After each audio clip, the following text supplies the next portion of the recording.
Persumpahan, Kadatuan Sriwijaya. Prasasti Telaga Batu yang pada bagian atas prasasti itu terdapat ukiran 7 kepala ekor naga. Bagian persumpahan ditulis di bawah hiasan kepala naga, di bagian bawah bidang yang tertulis ada saluran air.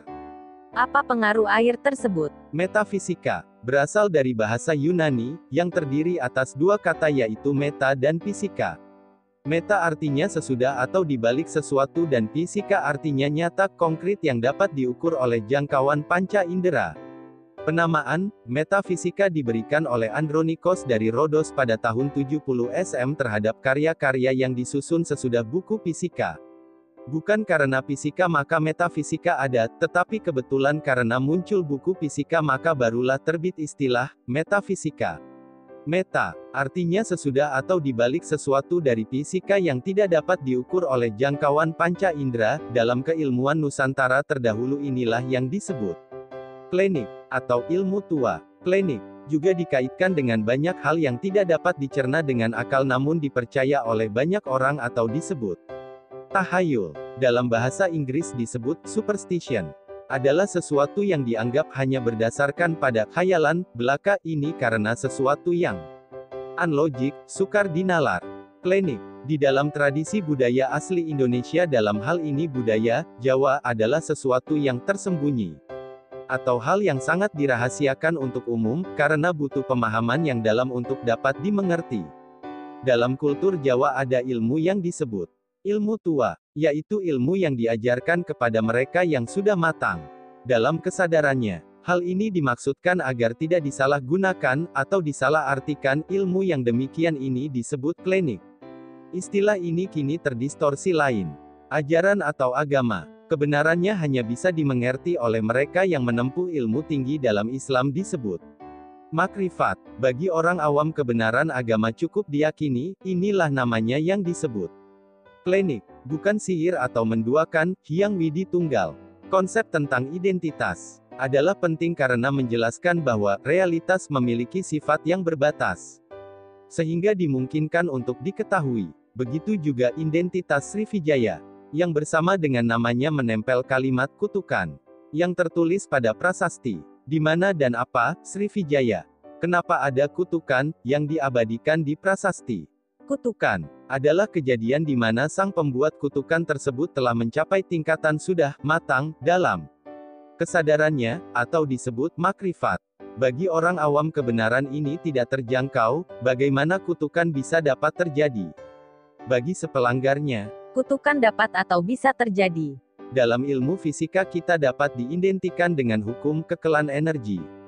Bahwa energi tetap ada, tidak dapat diciptakan dan dimusnahkan, tapi dapat dikonversi dalam bentuk lain.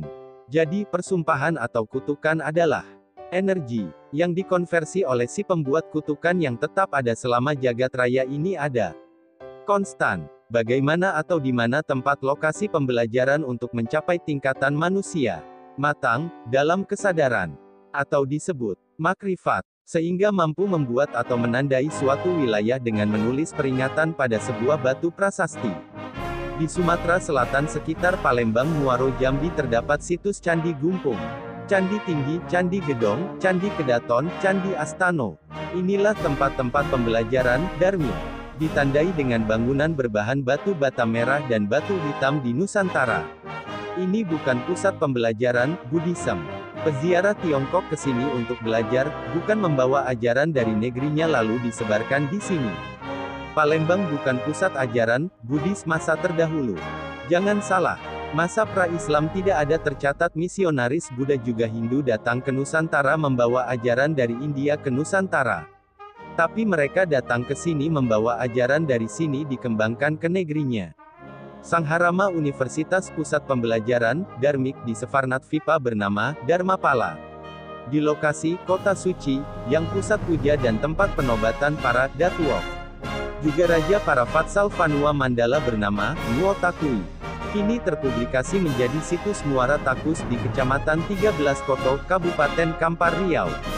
Niniok Datuok Gajo Dubalai Krah penerus Kadatuan Sriwijaya. Sriwijaya bukan berbentuk kerajaan tapi kadatuan. Dan jika ada nama tokoh di Sriwijaya dengan kata raja, Bukan berarti ia raja dalam pengertian umum raja yang menurunkan kekuasaannya pada anaknya. Kendali pemerintahan Kadatuan adalah suami dari salah satu anak perempuannya, Si Ompu. yang disebut Datuok yang menjalankan pemerintahan dan adat dibantu oleh beberapa Datuok antara lain Si Ompu. Panglima, Malim, cerdik pandai. Kata Datuok ini hanya di wilayah pusat Kadatuan, di luar ini disebut dengan Datuk dan Datua, yaitu pemimpin Fatsal Vanua kerajaan. Vinanga Katua atau Minanga Katua adalah wilayah Kadatuan yang berpusat di Katangka. Lokasi di Bukit Katangka wilayahnya ditandai koto, yang mempunyai angka di pusat Kadatuan dengan 13 koto. Kadatuan Srivijaya dengan sistem matrilineal, yaitu pemegang kendali pemerintahan dilanjutkan dari garis keturunan ibu, yang disebut Si Ompu. Di masa sebelum Islam disebut Sang Hyang Dewi Putih. Di area Fatsal, Vanua kerajaan ini disebut Gundokanduang atau Ratu, dengan istilah keratuan, keraton. Kadatuan, Pusat saat disebut dan dikenal bernama nama Srivijaya, yaitu tahun 458 Masehi pra-Islam, ditandai dengan pembangunan menara di pusat puja yang kini disebut Candi Mahligai Stupa, di komplek Candi Muara Takus. Ini asli buatan bangsa Nusantara yang membuatnya bukan orang Babilonia, India atau lainnya. Situs yang awal adalah yang kini disebut Candi Tuo. Ini ada sebelum masa Sulaiman juga sebelum bencana global, banjir Nuh, dibangun oleh leluhur Prasrivijaya leluhur bangsa Indonesia. Bentuk yang ada saat ini sudah 5 kali pelapisan dengan bata merah dari 5 generasi pendahulunya jauh sebelum Masehi. Kemudian Kadatuan di masa setelah Islam yaitu abad ke-7 tahun ke-20, saat pimpinan Kadatuan bernama Sang Hyang Datu Indra Brahman. Atas prakarsa Si Ompu, Sang Hyang Dewi Putih adalah generasi ketiga memerintahkan menulis surat kepada Khalifah Umar bin Abdul Aziz. Kekhalifahan Umayyah yang beribu kota di Turki, surat itu masih tersimpan di Museum Turki. Sangharama cabang di India bernama Nalada. Cabang di Javad Vipa bernama Fuana Cakapala kini terpublikasi menjadi Borobudur. Inilah tempat belajar dan pembelajaran ajaran leluhur Nusantara nenek moyang dari dinasti Shailendra, di masa pra-Islam jauh sebelum Dharmadasa 700 sampai 620 SM. Dharmapala 670 sampai 580 SM. Sufarnat Vipa Dharmakirti 610 SM 520 SM. Kumarila Batai 618 sampai 540 SM. Adi Sankara 569 sampai 537 SM. Krijanayasa abad 6 Masehi. Dharmik original, yang menghasilkan para wisudawan dengan kualitas seperti tersebut di atas dan mereka para lulusan itu melakukan perjalanan suci, Siddhartha, membawa Dharma atau Dhamma ke seluruh Nusantara menyimpan sempurna di Bali. Dharmik original, ini yang menjadi cikal bakal lahirnya ajaran di kemudian hari. Pada tahun 563 sampai 483 SM, lahir Siddhartha Gautama tokoh Buddhism. Pada tahun 549 sampai 477 SM, lahir Mahavira tokoh Jainism. Pada abad 9 era Inggris di India lahir agama yang tidak berasal dari seorang pendiri atau satu titik waktu sebagaimana agama lain untuk membedakan tidak keduanya terdahulu juga tidak Islam. Persumpahan, Kadatuan Srivijaya, terlengkap, terpahat pada prasasti Telaga Batu yang pada bagian atas prasasti itu terdapat ukiran 7 kepala ekor naga. Bagian persumpahan ditulis di bawah hiasan kepala naga, di bagian bawah bidang yang tertulis ada saluran air yang membentuk cerat di tengahnya, air suci. Yang dituangkan dari atas mengalir ke bawah menuju ke bagian cerat, air ditampung pada mangkuk untuk diminumkan pada yang mengangkat sumpah setia. air. Rumus kimianya adalah H2O, yang setiap molekulnya mengandung 1 oksigen dan 2 atom hidrogen yang dihubungkan oleh ikatan kovalen. Energi pada molekul air menjadi tinggi ketika ikatan hidrogen yang dimiliki menjadi tidak maksimal, seperti saat molekul air berada dekat dengan permukaan atau gugus hidrokarbon. Oleh karenanya reaksi kimia fisika juga biologi akan terjadi pada tubuh manusia atau energi yang terkonversi akan bereaksi pada yang bersumpah jika melanggar atau patuh.